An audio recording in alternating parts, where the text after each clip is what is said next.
सालों पहले एक नगर में कुसुम नाम का एक लकड़हारा रहता था। वो रोज जंगल लकड़ी काटने के लिए जाता और उन्हें बेचकर जो कुछ पैसे मिलते उससे अपने लिए खाना खरीद लेता था। उसकी दिनचर्या सालों से ऐसी ही चल रही थी।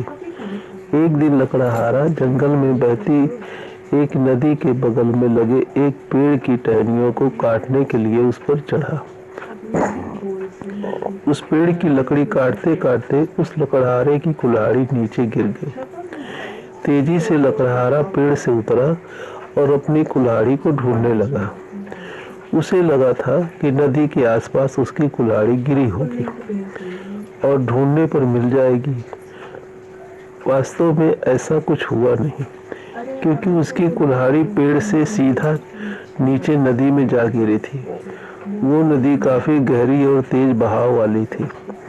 आधे से 1 घंटे तक लकड़हारा अपनी कुल्हाड़ी को ढूंढता रहा, लेकिन जब कुल्हाड़ी नहीं मिली तो उसे लगने लगा कि अब उसकी कुल्हाड़ी उसे कभी वापस नहीं मिलेगी। इससे वो काफी दुखी हो गया। लकड़हारे को पता था कि उसके पास इतने पैसे भी नहीं हैं कि वो नई कुल्हाड़ी खरीद सके। अब वो अपनी स्थिति पर नदी किनारे बैठे बैठे रोने लगा। लकड़हारे की रोने की आवाज सुनकर वहां नदी देवता आ गए।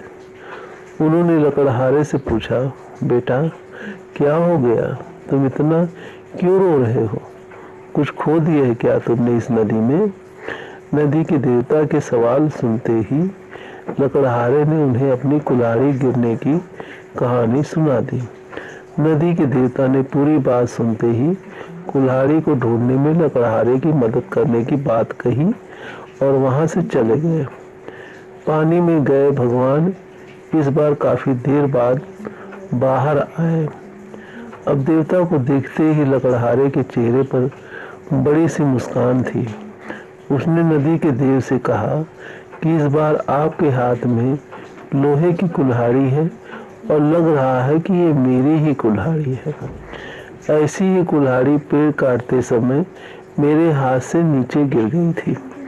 आप ये कुल्हाड़ी मुझे दे दीजिए और दूसरी कुल्हाड़ियों को उनके असली मालिक तक पहुंचा दीजिए। लकड़हारे की इतनी ईमानदारी और निष्पाप मन को देखकर नदी के देवता को काफी अच्छा लगा। उन्होंने लकड़हारे से कहा कि तुम्हारे मन में बिल्कुल भी लालच नहीं है। तुम्हारी जगह कोई और होता तो सोने की कुल्हाड़ी झट से ले लेता, लेकिन तुमने ऐसा बिल्कुल भी नहीं किया। चांदी की कुल्हाड़ी को भी तुमने लेने से इनकार कर दिया। तुम्हें सिर्फ अपनी लोहे की ही कुल्हाड़ी चाहिए थी। तुम्हारे इतने पवित्र और सच्चे मन से मैं काफी प्रभावित हूँ। मैं तुम्हें उपहार में सोने और चांदी दोनों की ही कुल्हाड़ी देना चाहता हूँ।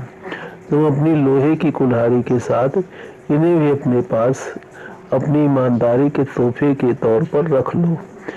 ईमानदारी से बड़ी दौलत इस दुनिया में कुछ नहीं है।